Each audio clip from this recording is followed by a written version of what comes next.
welcome to the deep dive. Sometimes it feels like you're just swimming in news, right? Hard to grab onto what's really important. That's exactly why we're here. We try to cut through some of that. Good. So today we're looking at two big things that seem, well, pretty separate at first glance. Yeah, we've got a proposed change to military policy here in the U.S., and then this major international crisis unfolding.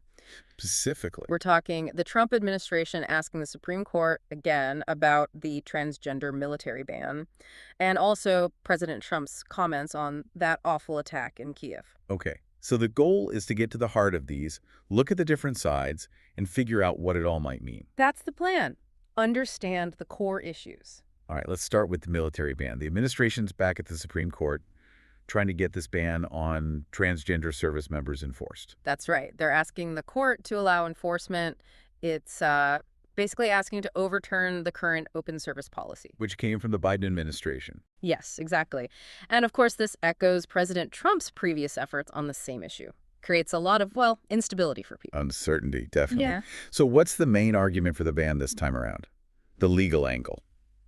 The Justice Department is really leaning on this idea of substantial deference, basically that courts should, defer heavily to the military's own judgment on who should serve. And that judgment is? Their argument, presented by the Defense Department, is that service by individuals with gender dysphoria could undermine military effectiveness, lethality even.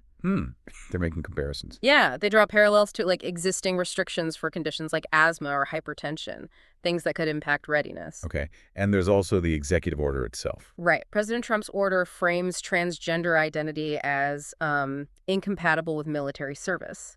And they're also arguing against these broad nationwide injunctions from courts interfering with presidential authority. So where does it stand legally now? You mentioned injunctions. Yeah. Multiple federal courts have put these nationwide injunctions in place.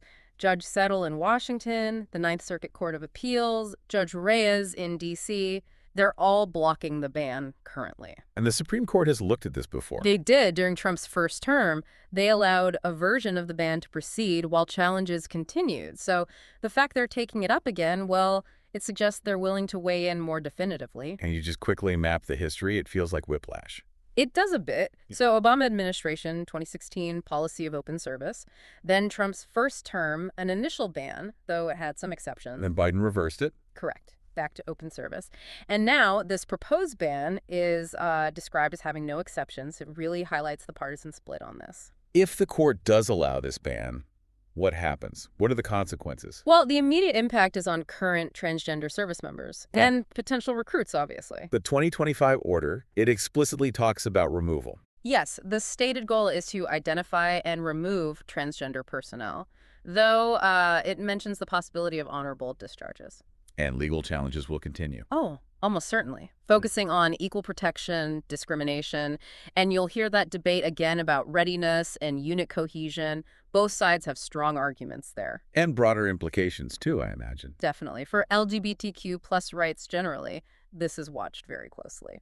Okay, let's switch gears. The attack in Kyiv. Just devastating news. Truly awful. April 24th, a really large-scale Russian attack. Missiles and drones. What are numbers? Last count was 12 confirmed dead, around 90 injured. And that includes children, significant damage to homes, civilian infrastructure, one of the deadliest attacks on the city in quite a while. And President Trump responded on Truth Social. He did. He put out a statement saying he was not happy, calling the attacks not necessary, and interestingly mentioned very bad timing. Did he address Putin directly? Yes.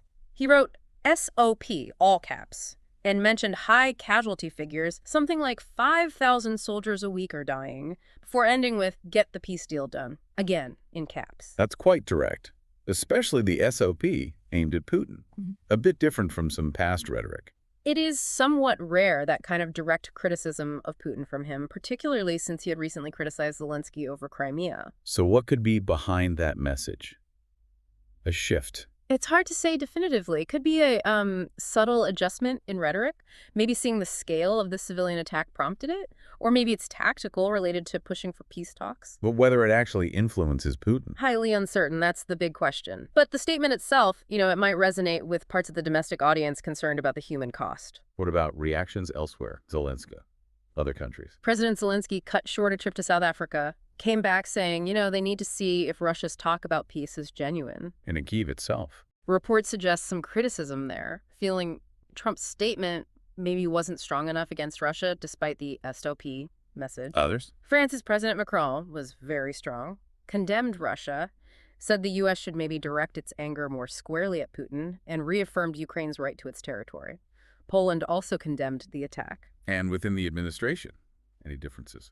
Well, it was noted that Vice President Vance reposted some earlier criticism of Zelensky around the same time, which suggests maybe not everyone is entirely on the same page, rhetorically speaking. So bringing these two threads together, the military ban push, the Kiev statement, any connection? You could say both show the administration focusing on specific goals, domestically reshaping the military based on their criteria, internationally pushing hard for a negotiated end to the Ukraine war, even if the rhetoric shifts slightly. Different methods maybe, but clear objectives. Exactly. It's interesting to see the different approaches. So we've unpacked the legal arguments on the ban, the human cost in Kyiv, the diplomatic nuances, lots to think about.